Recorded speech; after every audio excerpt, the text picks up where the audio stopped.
Հունիսի 7-ի համապետական ընտրությանը մասնակցելու համար կուսակցություններն ու կուսակցությունների դաշինքները կենտրոնական ընտրական հանձնաժողով են ներկայացնում առաջադրման փաստաթղթերը։ Առաջադրման հայտը ԿԸՀ է հանձնում Բարգավաճ Հայաստան կուսակցությունը, քաղաքական ուժը ընտրությունների է գնում Առաջարկ Հայաստանին ծրագրով։ ԿԸՀ քարտուղար Արմեն Սմբատյանը հանձնաժողովի անդամների ու քաղաքական ուժի ներկայացուցիչների հետ ուսումնասիրում է փաստաթղթերը, ստուգում ամբողջականությունն ու ճշգրտությունը։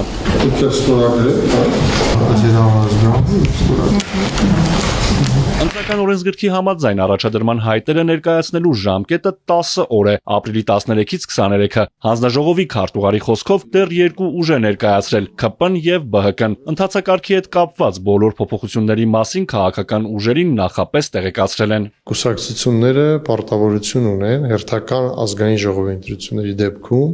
համագումար գումարել եւ համագումարը պետք է հաստատի ընտրական ցուցակի առաջին 30 թեկնածուներին եւ նրանց հերթական համարները։ ԲՀԿ նախընտրական ցուցակում 107 թեկնածու կա։ Առաջին համարը կուսակցության նախագահ Գագիկ Ծառուկյանն է։ Մեր փաթեթում ներգրավված են 107 թեկնածուներ, որոնցից 3-ը ազգային փոքրամասնությունների ներկայացուցիչներ են, Եզդի, Ռուս եւ Ասորի համայնքի ներկայացուցիչներ են։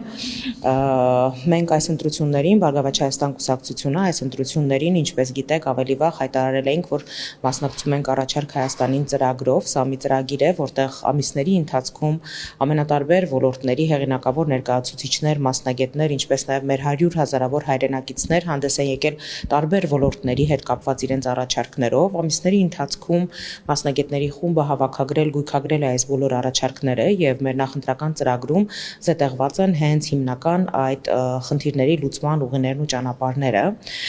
Բարգավաճ Հայաստան կուսակցությունը այս ընտրություններին մասնակցում է երաշխավորված խաղաղություն Բարգավաճ Հայաստան կարգախոսով եւ մեր նախընտրական ծրագիրը հիմնականում 10 կետերից է բաղկացած, որոնք ամենասկզբունքային եւ առանցքային խնդիրների լուծմանն են ուղղված լինելու։ Յուրաքանչյուր քվե կարող է որոշիչ լինել։ Երկրի ապագան քաղաքացու ձեռքում է։ Տոնոյանը մեր հայրենակիցներին կոչ է անում հունիսի 7-ին գնալ տեղամաս։ Որևէ մեկի համար գաղտնիք չէ, որ այս ընտրությունները իրականում կարևորագույն նշանակություն ունեն եւ հունիսի 7-ին իրապես հայ ժողովուրդը պետք է ընտրություն կատարի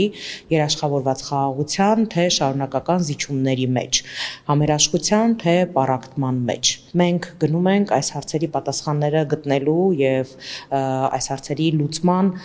ուղիների նախանշման ճանապարհով։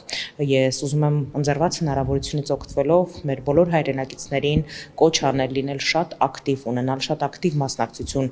հունիսի 7-ի խորհրդարանական ընտրություններին, որովհետև նրանցից յուրաքանչյուրի քվեն եւ նրանցից յուրաքանչյուրի ձայնը իրապես կարող է ճակատագրական լինել մեր երկրի, մեր ապագայի կերտման գործընթացում։ Արթուր Հակոբյան, Հարություն Հովսեփյան, Էպիկենտրոն։